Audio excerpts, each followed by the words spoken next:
The far right and the far left agree on one thing: women don't count.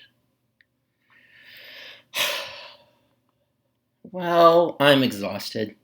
That's as much of this article as I have the energy to read. Wait, there's more?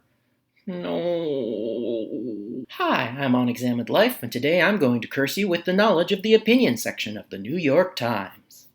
On July 3rd, cultural critic and author Pamela published this article to the New York Times opinion page. In my opinion, it's not very good. I think it makes a bad case pretty unpersuasively. Does my saying that make me exactly as bad as the Supreme Court overturning Roe v. Wade? You decide. But a lot of people like this article, and that includes people who I believe are completely well-intentioned. It also includes quite a few other people, but let's not talk about them. This analysis is for people who find the points in this article compelling, people who aren't sure one way or the other, but don't see why people are getting mad, and for people who don't like this article, but are having trouble articulating why. I want to say this very clearly. If you like this article, I don't think that's because you despise trans people. And I don't think it's because you're bad at reading critically. I think it's because this article appeals to several preconceptions about trans people and how to talk about them that are wrong, but incredibly common, including among many trans people. And it's because those ideas are so common, and because the only way to move past them is to directly confront them, that I think this article is worth discussing. I'm not here to cancel Pamela Paul, although I do think that would be kind of funny. I'm here to discuss what she wrote, and out of charity and respect towards her and towards people who agree with it, I'm going to mostly avoid reading excerpts from the article in silly voices. Mostly. I'm going to split my approach to this article into 3 sections. First, we're going to talk about the tone, then we're going to talk about the content, and finally, we're going to talk about what I think the fundamental issue is. I want to start with the tone rather than the content because the tone is striking, and it tells the reader a lot about how to interpret what the article says. Right off the top, the headline is a lie. This article is written in the direct aftermath of the overturning of Roe v. Wade, and we're being told that the far left is up to something that's exactly as bad for women as that. That's a big promise. The article keeps up this heavy tone throughout. The criminalization of abortion care gets only 1 or 2 sentences, which means that's how much more serious this attack from the left is. There was a time, we're told, when campus groups and activist organizations advocated strenuously on behalf of women. But no longer, apparently. Now they're working towards the opposite end, to deny women their humanity, reducing them to a mix of body parts and gender stereotypes. Holy cats! The far left is denying that women are human? That is serious. Do they want to factory farm women or exterminate them outright? Better take a huge sip of my very hot cup of coffee, then keep reading to find out what she's mad about. My point is, when you take a tone like this, when you compare the people who disagree with you to religious fundamentalists who think Eve is literally made from Adam's rib, when you choose verboten rather than forbidden, that's a statement on its own. This isn't a "I see where this is coming from, but I worry there might be issues" article, despite the complaints about how even writing that isn't allowed anymore. This is the only explanation for this behavior is extreme, hateful misogyny, and we should be disgusted article. And once we start looking at the content, that's going to feel pretty weird. So, what is the content? Well, she has 2 major complaints, one of which is much more fleshed out than the other. The first is a bunch of times various organizations used phrases like people with uteruses rather than women.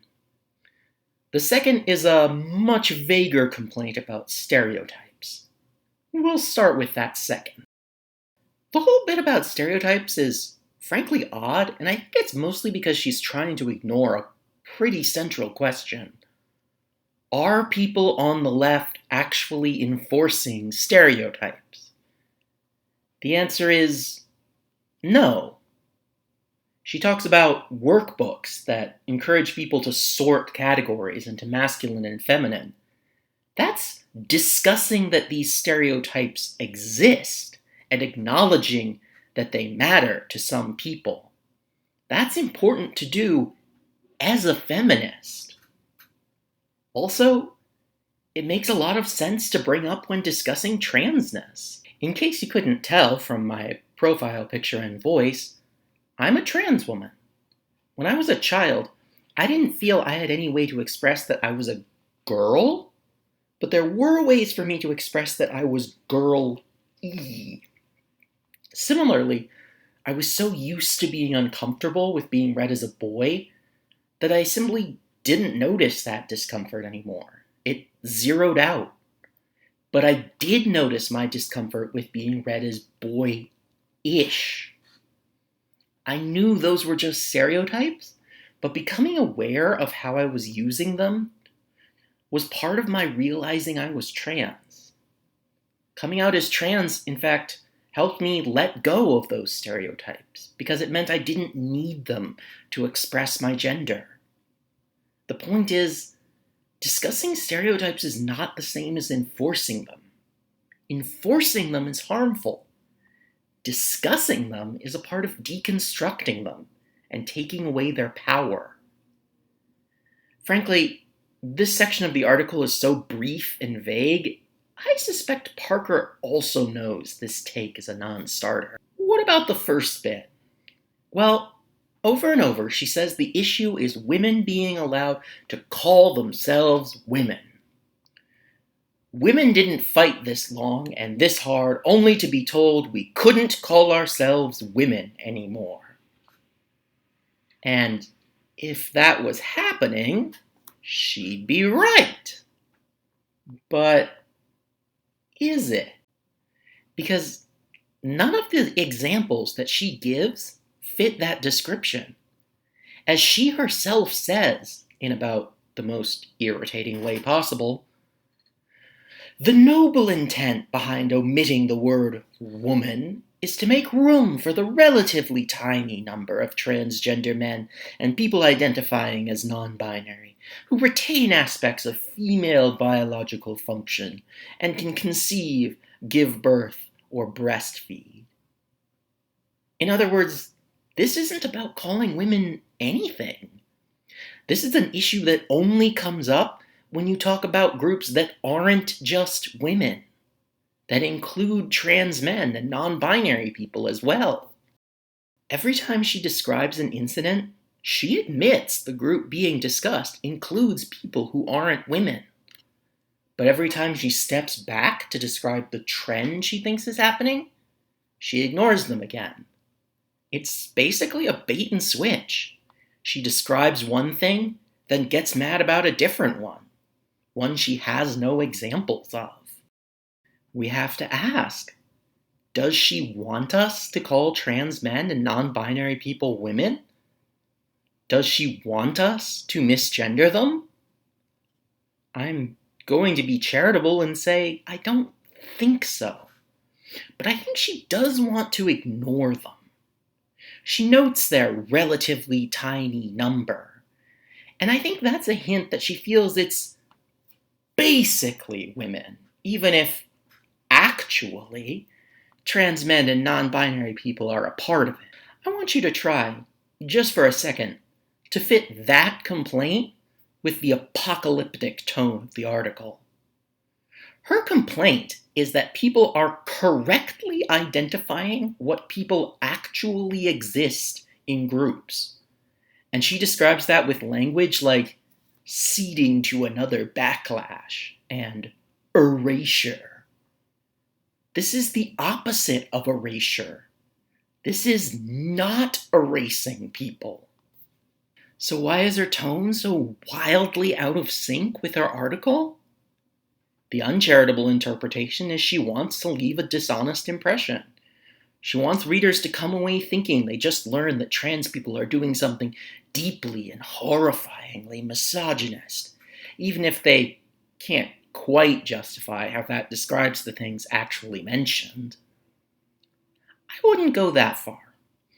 I think that's the effect, but I don't think it was the intent. I think the fundamental problem is that Parker sees this as a conversation about trans people, not with us. You might have noticed that when Parker says women, that doesn't include trans women. This is done entirely thoughtlessly. The idea of not doing it doesn't seem to occur to her. I'm not sure that means she thinks we're men, but rather, she doesn't really think of us at all. We are a subject people can have opinions about, but she doesn't think of us when she thinks of people. We aren't full parts of her community, and so she sees no reason to be considerate when discussing us. This is the basic issue that underlies this piece, and it's a very natural one. If you grew up not knowing any trans people, if you've only heard trans people as a topic of discussion, then of course you don't think of us the same way you think of people you actually know. How would you? And yet, we are real. We are in the community you participate in. When someone passes a law banning abortions, trans men and non-binary people are affected. In fact, trans men and non-binary people may be particularly affected. They face dramatic rates of sexual assault and are often poorer than cis women, limiting the solutions available to them. You can see over and over how Parker talks about trans people, but fails to really consider us. She mentions trans men and non-binary people who would be misgendered by using the word women in the way she proposes, but she goes back to ignoring them the very next paragraph. She mentions trans women attending domestic violence or rape crisis centers, presumably because they've been abused or raped, but she frames it as a problem that the space provides care for them. She describes TERF, trans exclusionary radical feminist, as a word that, and because I've had friends who have been doxxed and harassed by TERFs, I am going to read this in a funny voice, has come to denote any woman, feminist or not, who persists in believing that while transgender women should be free to live their lives with dignity and respect, they are not identical to those who were born female and who have lived their entire lives as such, with all the biological trappings, societal and cultural expectations, economic realities, and safety issues that involves. Besides the frankly ugly pretense that being a trans woman has no biological trappings, societal and cultural expectations, economic realities, or safety issues, this is the kind of definition you could only land on if you were entirely interested in how the use of the word affects people who aren't trans, and had no curiosity about the effects of the movement it describes on trans people. She even mentions trans women being murdered, but exclusively to accuse them of spending all their time being angry at women, even though men are the ones killing them. As a side note, hoo boy, if there's one thing I don't think you can accuse the trans community of, it's spending too little time being mad at male transphobes.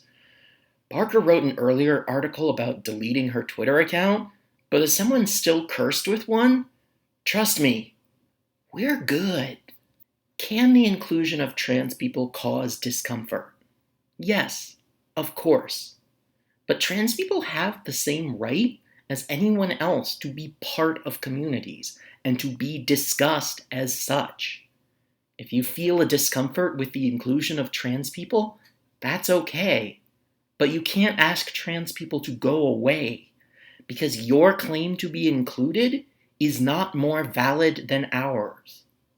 The goal should be, has to be, to find ways for everyone to be equally welcome, not for us to be excluded or ignored. We are all members equally. A clear underlying belief here is that trans people should expect nothing from anyone else. Anything that we ask for, even not being misgendered or simple tolerance, is an inconvenience. That's not how we treat people we see as part of our communities. Imagine how different this article would be if just once, at any point, it had taken the time to think about what trans people are asking for and why they're asking for it. Imagine if it treated trans people asking for changes in how we use language as a right that we have as members of the community, rather than treating us as outsiders taking advantage of the real community's generosity. I believe that Parker's article appeals to people who still, at some level, see trans people as an issue facing the community rather than a part of it. That doesn't mean being hostile to trans people. You can feel we should be welcomed while still seeing us as outsiders. But we aren't outsiders. We're here. We've been here, probably for a lot longer than you think. And when we're excluded or ignored, we don't disappear. We just get hurt. Parker is correct that women are central in the attack on abortion. We should discuss the part misogyny plays in this. But trans men and non-binary people also exist, and we don't have to hide that to acknowledge women. No one has to be ignored for anyone else, since all of us exist alongside each other.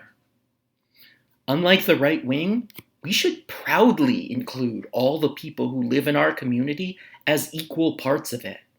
We should build a world that is for all of us, not one that offers only a second-class place to some.